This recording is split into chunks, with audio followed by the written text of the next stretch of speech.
কথা শেষ করতে দিবেন, মন খারাপ করবেন না, বাসায় চলে যাবে। শুধু শাহবাগ অবরোধ করেছি না, আগামীকাল সকাল 11 দেশের 8 বিভাগে অবরোধ কর্মসূচি ঘোষণা করছে।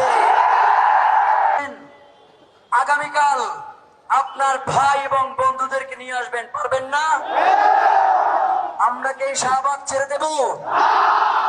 আগামীকাল যদি আমাদেরকে কেউ এই শাহবাগে বসতে বাধা দেয়, তাদেরকেও আমরা দেখে নেব, ছাড়বো না। ওসমান হাদির খুনের সাথে কারা কারা জড়িত জনতার সম্মুখে প্রকাশ করার না পর্যন্ত আমাদের অবরোধ চলছে।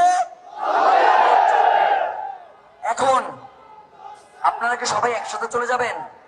না, আমরা কেউ এইখান থেকে ত্রিপলও নিব না, কম্বলও নিব না, ফেস্টুনও নিব না। রাতের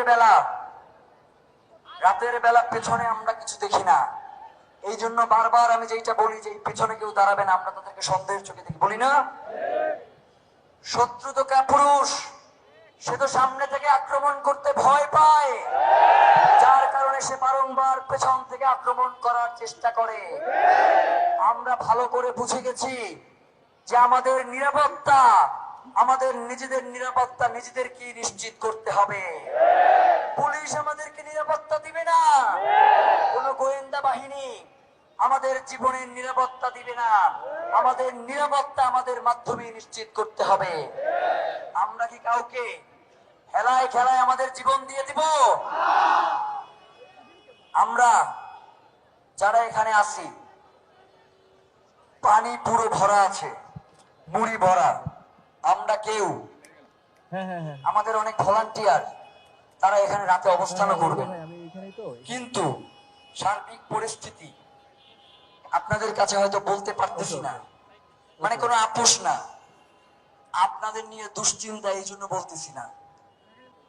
শহীদ ওসমান হাদি যেই দিন গুলি খাইছে, ওই দিন থেকে আমি আমার বাপ মায়ের ফোন ধরি না, কারণ তারা তো তার সন্তানের জন্য মায়া করবে। তারা চাইবে যে এই লড়াই ছেড়ে আমি যাতে বাসায় চলে যাই, এই জন্য আমি আমার বাপ মায়ের ফোন ধরি না। আর উপদেষ্টারা কিভাবে আমাদেরকে আপোষ করবে?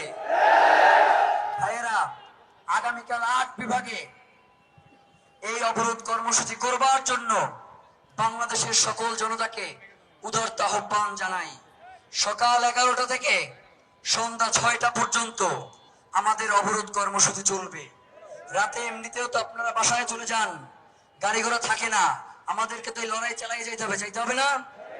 গতকালকে যাদেরকে অনেককেই দেখছিলাম, আজকের অনেককেই আমি দেখতেছি না। আবার আজকে অনেকেই নতুন আসছেন, আগামীকাল হয়তো আসবেন না। কিন্তু যারা এই মিছিলে শামিল হয়েছে, যারা এই ইনসাফের লড়াইয়ে শামিল হয়েছে, তারা প্রত্যেকে আগামীকাল 11টায় এই শাহবাগে এসে দাঁড়াবে। আমরা আপনাদেরকে বিনীত আহ্বান জানাই। ইতিমধ্যে দেখছেন না যে বিভিন্ন মিডিয়া বলছে যে আমরা নাকি যমুনা ঘেরাও করতে যাইতেছি। তার মানে বুঝতেছেন তো, মিডিয়াগুলো সন্ত্রাসী কার্যক্রম শুরু করে দিয়েছে।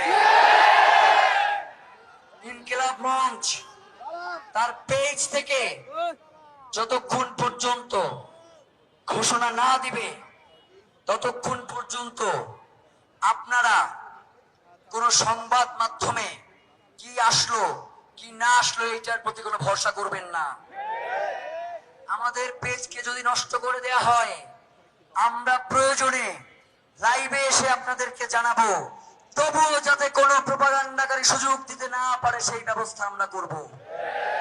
ভাইয়েরা, প্রথমে আমার যারা এখানে মা বোন রয়েছেন তারা যাবেন, তার আগে আপনাদের প্রতি বিনীত অনুরোধ, আপনারা একটা কথাও বলেন নাই, আমি শুধু বলার কারণে এইখানে আমি যাদেরকে সামনে দেখতেছি, এদের 90% থেকে আমি বয়সে ছোট।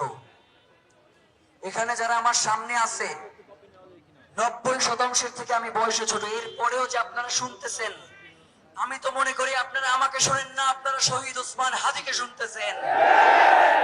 সুতরাং শহীদ ওসমান হাদির রক্তের বদলা না নেওয়া পর্যন্ত আমাদের এই লড়াই চলবে।